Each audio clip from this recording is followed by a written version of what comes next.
Hello, and welcome back to our series of lectures focusing on cell division. In this lecture, we will be concentrating on the process of cell division that enables eukaryotes to produce somatic cells, mitosis. If you recall, mitosis is the process that enables a diploid cell, or a cell that contains two copies of each chromosome, to create more diploid cells. This process is important for the growth and differentiation of cells. In other words, how a zygotic stem cell goes from one cell to an entire multicellular organism. There are three major steps required for cell division: interphase, mitosis, which has several steps defined by the events that occur during them, and cytokinesis. During interphase, DNA is replicated.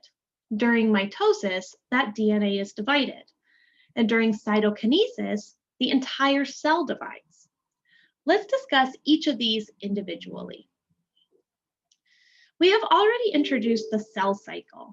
And if you recall, the cell cycle is divided into four phases: G1, S, G2, and M. When a cell is in G1, S, or G2, it is in interphase of the cell cycle. As you can see, this is the majority of a cell's lifespan. During S phase of interphase, the cell duplicates its DNA in preparation for cell division. Recall that these cells are diploid, so contain two non-identical copies of each chromosome, called homologous chromosomes. During S phase, these chromosomes are replicated to form sister chromatids. Thus, prior to S phase, the cell is diploid or diploid to N and contains homologous chromosomes. After S phase, the cell has duplicated. The cell is quadruploid or 4N because it contains four copies of each chromosome, sister chromatids of each homologous chromosome, forming homologous pairs. This image is showing a cell during interphase. After S phase, so when it contains two copies of the genetic information. Recall that cells are diploid, meaning they contain two copies of each chromosome. Each of these chromosomes duplicate to form sister chromatids, meaning that after S phase, the cell contains four copies of each chromosome. Since DNA replication involves several factors, DNA polymerase, DNA ligase, primers, primates, and more, it can't be tightly packed into chromosomes when DNA replication is taking place. Instead, as you can see in the image, it is loosely packed. This enables the proteins and factors necessary for DNA replication to access the DNA and to copy it. During interphase, the DNA is protected by the presence of a nuclear membrane. This enables the DNA to be protected when it is in the open conformation, and thus more susceptible to damage. The nucleolus is also visible microscopically at this time. The below image is a cartoon representative of a cell during interphase. You can see the loosely packed chromosomes, the nucleolus, the nuclear envelope, and centrosomes. The centrosomes are organelles that produce spindle fibers. Spindle fibers are important for cell division, as we will see soon. On the top, you see a fluorescent microscopic image of a cell in interphase. The nucleus is blue, the cytoplasm is red, and the spindle fibers are green. Note that the DNA, shown in blue, is not visible as chromosomes. It is loosely dispersed. This is the most obvious observable feature associated with interphase. After interphase, the cell has four copies of each chromosome, homologous pairs of sister chromatids. Essentially, two copies of the chromosomes inherited from the egg and two copies of the chromosomes inherited from the sperm. The goal of mitosis is to divide this 4N cell into two 2N cells. The process of mitosis is technically the process of separating these two populations of DNA. This occurs in a series of 5 steps: prophase, prometaphase, metaphase, anaphase, and telophase. Following telophase, the two populations of DNA have been separated in the cell and the cell itself can divide via the process of cytokinesis. Let's go step by step through mitosis. The first phase of mitosis is prophase. During prophase, the DNA condenses into chromosomes, making pairs of sister chromatids visible. For reference moving forward, these diagrams show homologous chromosomes in different colors. These two large pairs of chromatids are homologous pairs. You have a red pair from one of the gametes, egg or sperm, and a blue pair from the other gamete. The nuclear membrane begins to dissociate and the nucleolus is no longer visible. From the centrosomes, the mitotic spindle begins to form. That is these fibers that you see here. In the fluorescent microscopy image of prophase, you can see the DNA condensed into chromosomes, and you can see the expansion of the mitotic spindle shown in green. After prophase is prometaphase. During prometaphase, the nuclear envelope completely dissociates into small vesicles. The centrosomes polarize or arrange themselves on opposite sides of the DNA. The mitotic spindle is fully formed as shown by these fibers reaching out from the centrosomes toward the chromosomes. Recall that sister chromatids are attached at the centromere. The centromere contains a structure called the kinetochord. This is what the spindle fibers attach to. In the fluorescent microscopy image up top, you can see the polarized centrosomes, and you can see the chromosomes in the middle of the cell, between the spindle fibers shown in green. Following prometaphase is metaphase. Metaphase is such a cool phase to observe. It is characterized by sister chromatids lining up along the center of the cell, forming the metaphase plate. You can see this at the top in the fluorescent microscopy image as well.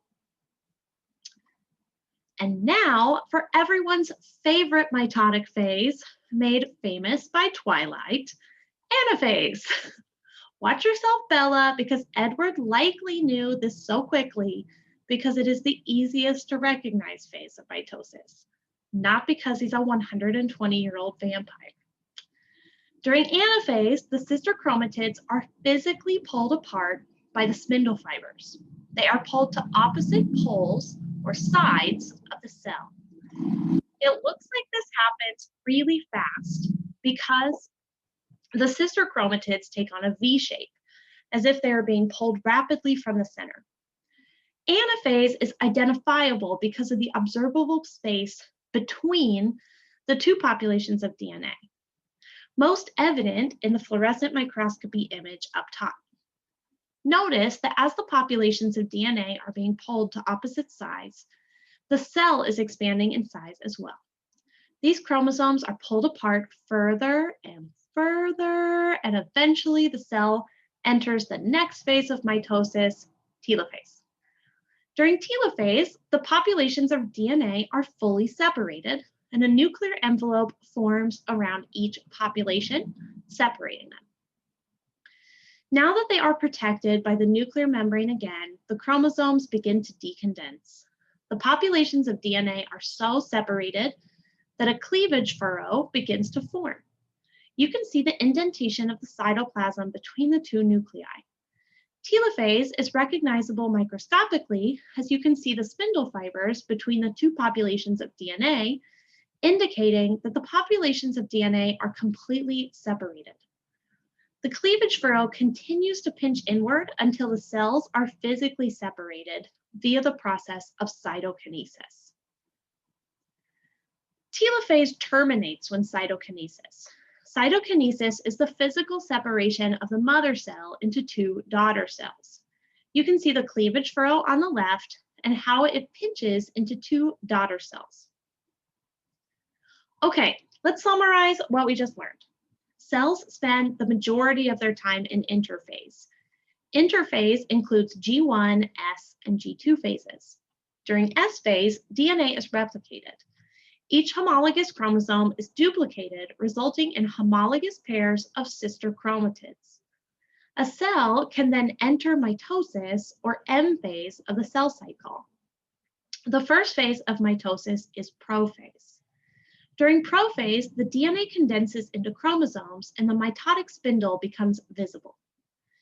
The cell then enters prometaphase, during which the centrosomes are polarized and the nuclear membrane completely dissociates. Then the cell enters metaphase, where the chromosomes are lined up along the metaphase plate. Anaphase occurs when the spindle fibers are used to physically separate sister chromatids, and these populations of DNA are further separated until the cell enters telophase.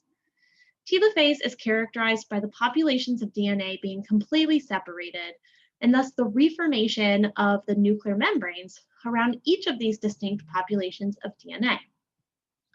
During telophase, a cleavage furrow begins to form, separating the cytoplasm of the cell, and this eventually results in cytokinesis, or separation into two cells. Although we have been focusing on animal cells, plant cells, and many other cells undergo mitosis as well. However, there are slight variations to consider, especially in organisms which have a cell wall, like plants. In plants, instead of a cleavage furrow forming during telophase, a row of vesicles filled with cell wall components, so cellulose, start to form between the two populations of DNA. These vesicles fuse, forming physical separation composed of the cell wall.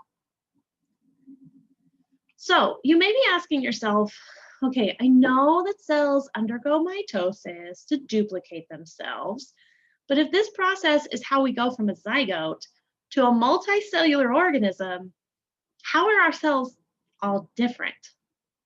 Like, doesn't mitosis result in the production of identical daughter cells?